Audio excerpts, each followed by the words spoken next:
She went from stocking shelves and the pound stretchers to creating a multi-millionaire brand. You're too old for her. Don't touch the predator again. Sorry.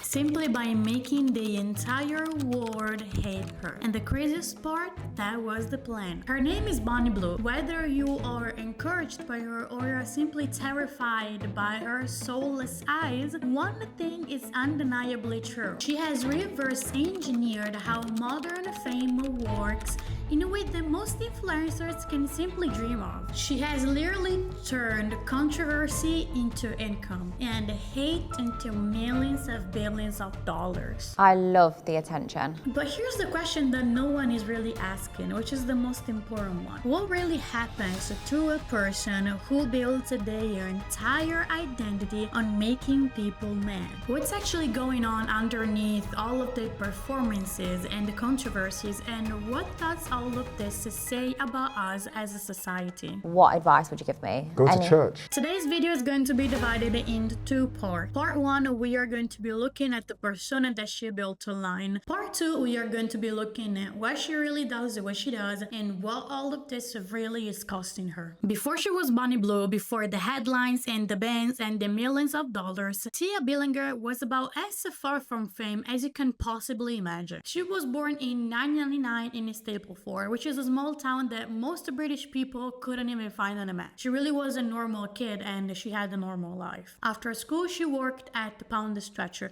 which is basically the British version of dollar store. She then leveled up a little bit and landed in a recruitment role with the National Health Service. And still normal, still conventional, still living the life that millions of people in the UK live every single day. Wake up, go to work, come home, repeat all of this again the next day. In 2022, she got married to a man named Oliver Davidson, and the two of them decided to make a big move. They relocated to the Gold Coast in Australia. But by 2023, the marriage was already over, and Tia Billinger was nowhere to be found. In her place stood someone completely new with the personal brand, with the very specific plan. BonnieBlue. Now, I really needed to pay close attention to this part because this is the story about someone who stops being a person and becomes entirely a brand. And I just want you to know that no, this was not an impulsive decision. It was a very much calculated strategy. And the proof is what happens next. Here's something that most people don't understand about BonnieBlue, and I'm here to tell you. She didn't stumble into fame. She didn't just get lucky or go viral by accident, but she engineered it. See, most creators, and I mean the vast majority, play the algorithm game by trying to make people like them. They want a positive engagement, they want fans who genuinely support them and care about them. But Bonnie figured out something that most creators never do, something that the algorithm itself doesn't even try to hide. The algorithm doesn't give a fuck about you, doesn't care if people truly like you or they dislike you. The only thing that the algorithm cares about is the engagement. Are people clicking on your videos? Are people engaging with your videos?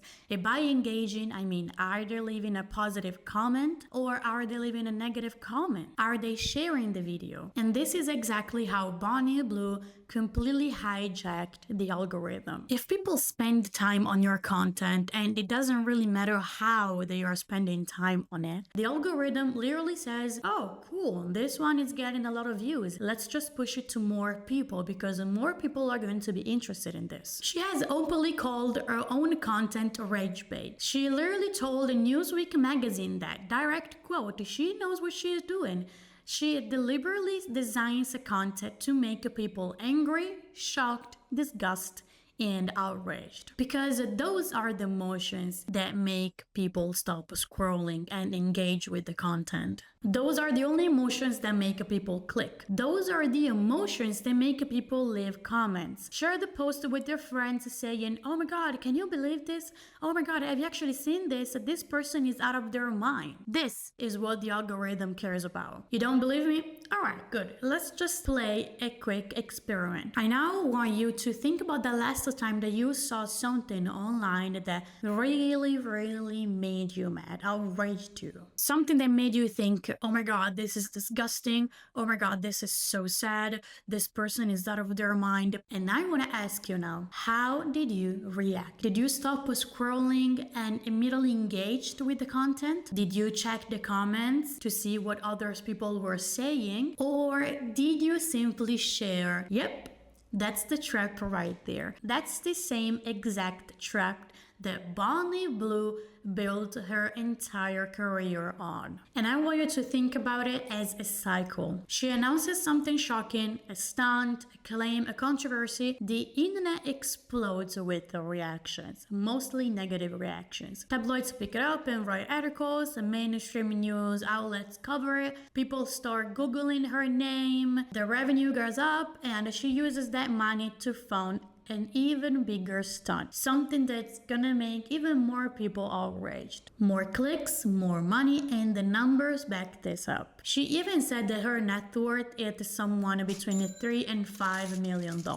She literally didn't do anything but make people mad. January 2025. BonnieBlue makes a claim that goes everywhere. She says that she set a world record by having sexual intercourses with 1,057 men in 12 hours. Let's be clear, all of this is claimed. There's just no way to confirm if that's really happened. And here's the trap again, it doesn't really matter because that claim alone makes people want to engage with the post and with the content. She became one of the top trending searches on Pornhub, and multiple news outlets covered it internationally, and her name exploded across social media. February 2025. She appears in a sponsorship video for Stake, which is a gambling company that at the time sponsored Everton Football Club at the Premier League. Bonnie's video is very provocative. Not long after, Stake decides to withdraw entirely from the UK market. The BBC reported that there was no wrongdoing by Bonnie herself because she didn't break any laws, but the chaos was already done. Then in the same year, BonnieBlue gets banned from OnlyFans. Let that sink in for a second. OnlyFans, the same platform that has built entire careers for thousands of adult creators, said no to BonnieBlue.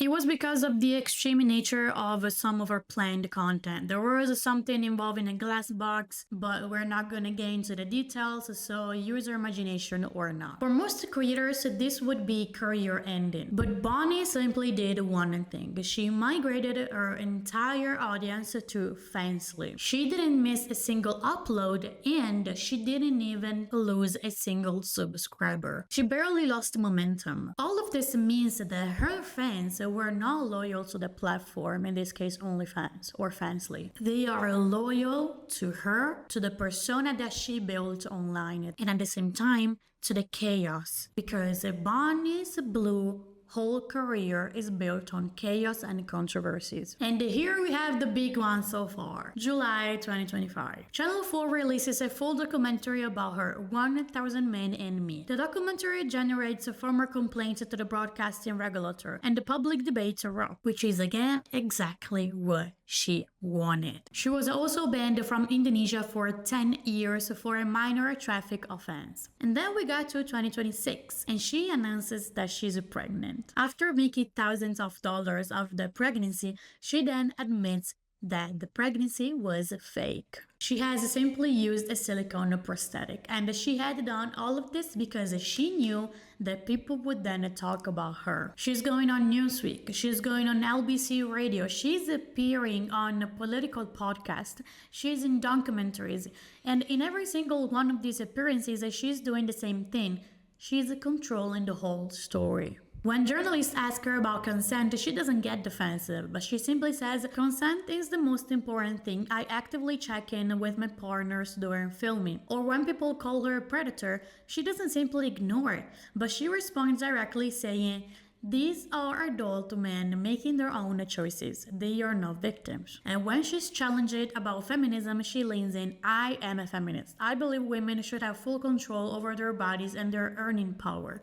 And that's what I'm doing. The Hollywood Reporter called her the evil Knievel of porn. And honestly, that's one of the most accurate descriptions I've seen so far. Because evil Knievel didn't just jump off motorcycles over buses for fun. He did it because he knew that the spectacle was the product. And now I want you to think about something. If the persona is calculated, if the outrage is manufactured, if the narrative is controlled down the word, then who is the real person underneath all of this? What is this kind of life actually doing to her? And that's exactly what we're going to be covering now in part 2 of the video. What happens to a person who turns a provocation into an identity? Think about it. Every single day, BonnieBlue wakes up and her job, her career, income, and relevance depends exactly on being the most talked about, the most controversial, and the most outrageous person on the media. That's not just a career choice, but that's a psychological environment. Environments shape people, they change how we think, how we see ourselves, what we become. And here's the first pattern that stands out when you map out our timeline: escalation. I now want you to look at the progression, because she started creating content in 2023. Okay, totally fine. But by early 2025, she's claiming to have slept with over 1,000 men in a single session. And by the end of 2025, she will be deported from foreign countries. And by 2026, she's staging fake pregnancies just to see how people will react. Each stunt always has to be bigger than the last one, more shocking, more headline-worthy. And why is that? Simply because that's how the attention economy works. What shocked people last month is now boring, is now overlooked. She needs something that it's going to make people even more shocked. And in psychological terms, this is also called the hedonic adaptation. Sometimes it's called a hedonic treadmill, but it's the same mechanism behind the tolerance to substance. The first hit gives you an intense effect. The second hit was a little less. The third, even less. You need more of the substance to get the same feeling you used to get from the smaller amount. The level of controversy required to generate the same level of engagement keeps you going up.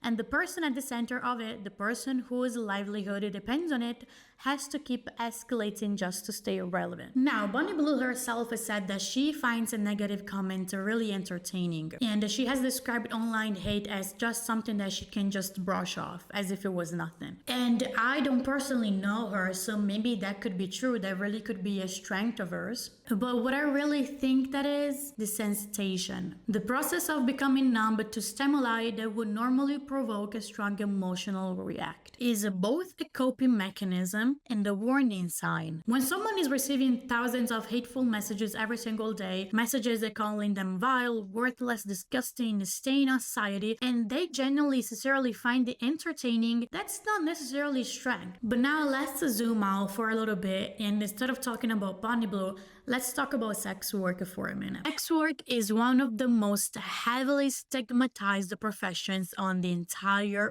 planet. So many studies, journals have documented what researchers call the sexual double standard. This is deeply embedded social framework that treats female sexuality as a core component of a woman's identity and moral worth. So when BonnieBlue does what she does, she's not just breaking the rules, but she's also violating deeply held cultural beliefs about what women are supposed to do with their bodies. What's acceptable, what is respectable, what makes a woman worthy. And the backlash she receives is entirely consistent with the historical patterns of punishing women who step outside of these boundaries. Does that mean that she's above criticism? No, absolutely not. But it does mean that we need to be honest about where some of the criticism is actually coming from. Are people simply genuinely worried about her? Or is it maybe the deep, visceral discomfort of watching a woman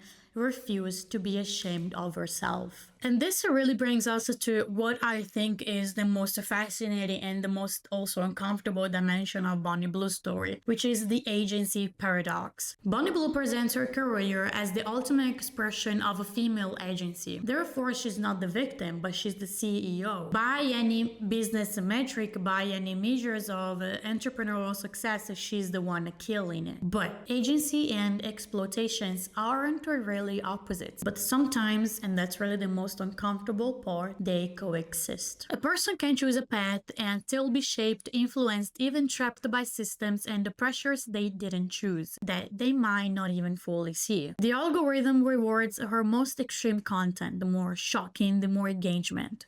And the more engagement, the more visibility. But also, the more visibility, the more money. And the media amplifies her most controversial stunts. So yes, we can say that she's the one making choices about all of this. But those choices are being made within a system engineered to push her further and further every single time. And the question that nobody, including Bonnie herself, may be able to answer honestly is, at what point does the persona stop being something you perform and start being something that you are being trapped in? When every headline, every interview, every comment, every interaction defines you by one thing, it becomes harder and harder to remember that you are anything else besides that. Can BonnieBlue simply stop what she's doing? Can she retire?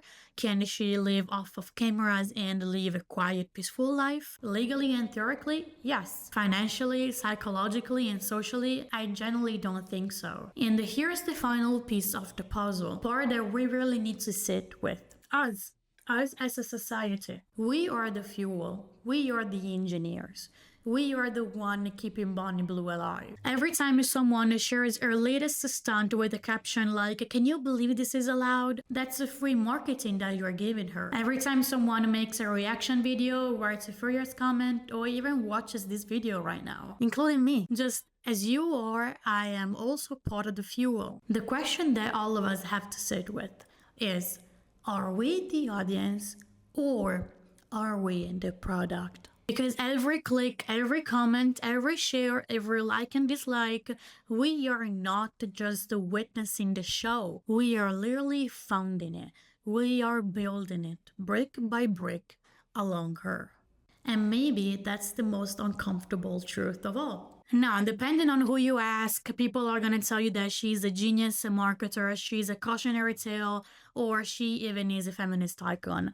Some people are going to call her a villain, a victim, and sometimes other people are going to say that she's in power and that she really is living her best life ever. The only one thing that she really is a mirror, because she reflects our algorithm back at us. She reflects our double standards. She reflects our inability to look away. I mean, what do you guys think, really? Is BonnieBlue a master strategist playing a game that she invented? I really want you guys to sit with all of those questions and really think deeply about all of this, because we really are the product, maybe. Let me know, guys, what you think about BonnieBlue, if really she's a CEO of her own life, if she's a feminist, or if she's just a victim. And I genuinely mean that, because I'm so curious to see what you guys think about all of this. All of this is complicated and there's no real answer here. Until next time, stay safe out there and don't believe everything that you see on the medias.